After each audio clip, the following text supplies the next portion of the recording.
Okay, it's time. One question with the quarterback, and we have a very special guest, recurring guest, quarterback for the Indianapolis Colts, Matt Ryan. He is calling us from, he's got pickup line. What number are you? Oh, no, I can't ask that question. Shit. He's waiting for his kids. He just put up number 3, so that's a nice number in the pickup line at school. So thank you for joining us, Matt. We all get one question. You get one question. I'll start. Sunday, big win against the Raiders, 39-yard run from you. Was there a point during the run where you're like, where is everyone? Yeah, probably about 5 yards into it. I was like, this isn't normal, you know? Like, I've been doing it for a long time, and it's probably been 20 years since I had a run that long since I was in high school. So it was pretty cool. We needed it. It was a huge play in that game, and I was gassed the next play, though. I was dying. Yeah. Yeah, that's great. That was a fantastic play to watch. My question is, after the game's over, you've got Jeff Saturday, brand new head coach in this league, a lot of naysayers, a lot of doubters. In the locker room, what was his message to the team? He was short, man. He was just like, I appreciate the work this week. Most importantly, he was like, see you Wednesday, gave us the victory Monday, which is really all the players want to hear at that point. He knows. You know, so yeah, he knows. He's a former player, so he got in the good graces there, kind of giving us Monday, Tuesday off, and it was fun, man. It was a wild week. I got to tell you, it was. Yeah. It was a wild week, and for it to end that way was really cool. Yeah, it was a wild week. All right, Billy, you got a question? Hi, Matt. Billy here with Part of My Take. Just wondering, what's it like playing in front of Sam Ehlinger, and does that fuel you to do better? Billy's a big Sam Ehlinger guy. Yeah. No, listen, I love Sam. He's a good kid, no doubt about it. And I told him like 2 weeks ago, the only way this situation is going to be awkward is if we make it awkward. So, you know, it's both of us want to play. Only one of us is going to get to play. And, you know, so it was a strange deal for sure. But, you know, when I found out I was going back in, you know, I didn't worry too much about it. I love Sam, but I didn't worry too much about it. Yeah, I mean, it sounds like it sounds like of all the quarterbacks I'd have to think of, like, having that situation go down, you'd probably be at the top of the list of guys that, like, would make it cool and, like, not, you know, awkward. Well, I appreciate that. I tried not to make it awkward. Don't get me wrong, I was pissed, but yeah, you know. the competitor. I mean, I would just say iron sharpens iron. Yeah, exactly. Yeah. You got to do it. All right, so it's my question for you guys now. We have one more. Jake has a question. Okay. Jake, go ahead. Whatever you want, Jake. Go ahead, Jake. Okay. You don't have to ask the one I just said. Okay. I see the look on your face. You're like, I don't want to ask. Go ahead, that Jake. one. Okay. You got this. Hey, Matt, Jake Marsh, Part of My Take podcast. Congratulations on the win this week. But what's the longest you have gone without having to hear about 28-3? Oh. Yeah. I'll give like the in-season answer. It's once a week because it's every stadium I go into.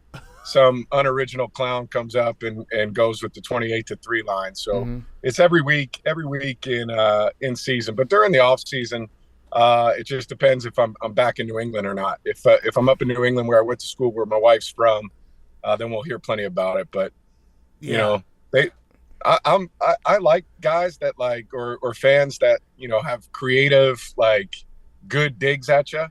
But when it's unoriginal stuff like 28-3, you're like, yeah, whatever. Yeah. And now you have to reset the counter because Jake just brought it up. So today, correct. So it's twice this week. Yeah. We have Max. You have a question. We have one last question from Max, who's also a Philly guy. Yep. Philly to Philly. Go ahead, Max. Big Interact fan. Did Jim Irsay cry this week? Oh, good question. Good question. I didn't see him cry after the game. No, I didn't see him cry.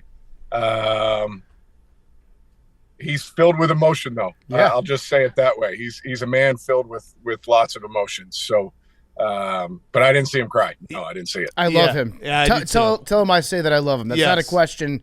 Just tell him PFT says that he loves you. We joked on the podcast that might have been a top 5 day for Jim Irsay because it was a weird week and a lot of people were coming after him, and to have that all culminate in a win had to have felt pretty damn good for him. Yeah, he was feeling pretty good last night. Yeah. He was feeling pretty good last night in the locker room afterwards. Yeah. All right, so now's your time for one question. All right. I'm gonna go with, I know you guys are big on the picks. How did you boys do this weekend, and who did we win on? So question. You. Yeah. We won on you. The second Jeff Yes. Saturday was announced as head coach, I was like, you know what? I like it, and I think that he's probably going to bring Matty Ice back because you've played in more NFL games, probably easier for a new coach to come into a situation with a veteran. So we dropped the house on you this week. Oh, yeah. It was thank my you. mortal lock. It was my Thank you. mortal lock. I don't know if you know that, but my mortal lock is like very important. Mortal lock was the Colts, and we watched every play, and it was a great week. It was actually a very good Sunday, which they are rare. Like I've given this speech before to players. Like, you guys think you have it tough because you actually have to play the games. You don't, because we have to watch and bet on them, and it's a lot tougher for us to have to, because you play one game. We bet every game. It's tough, man. The NFL is brutal too. I mean, it really is. Yeah, for us. And then I It's got to a go out there bloodbath. again tonight. Yeah. Yeah, you have you tonight never play off. back to back. You have victory Monday and Tuesday. Yeah. You're not at work till Wednesday. I gotta strap them up tonight. Yeah. We're back You in got to strap it up tonight. Get ready for Thursday night. Yeah. You guys go on Thursday nights. Thursday night's been a disaster this year. We still watch. Yeah. Like, I'm addicted to football. I'm Yeah. a football addict. So Yeah, and your you can game- you can put a football game on Wednesday morning at 6:30, and I'm gonna just call in sick to work and be like, nope, gotta stay home. watch. Yeah, and I hope you understand that your Thursday night game in Denver, it was so bad it got good. Like, it got funny. I don't know if you guys ever feel that in the huddle, and but we were watching it and we're like, this game sucks. And by the end, when we got to overtime, we're like, this game kind of rules.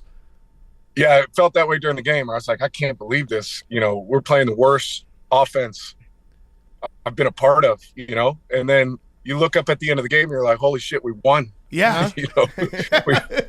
We won. We had a chance to. It was crazy. So it was. They've been wild games on Thursday nights. I think we had you guys that night too. Yeah. Actually, we had you guys against the Chiefs as well. Yes. When the roof was open. I'm not going to ask a question about the roof being open, but I just know that when the roof is open, that adds a little extra pep in your step. It's like, okay, God gets to watch us on Sunday. That's pretty cool. Yeah. Yeah, that's exactly what I'm thinking when they open it up. All right. Well, Matt, thank you so much for taking a few minutes with us. We appreciate it. Best of luck the rest of the season. And that was one question with the quarterback. Very easy, right? Awesome. You guys are the best. Thanks for having me on. All right. Thanks, Matt. Thank you, Matt. Appreciate it.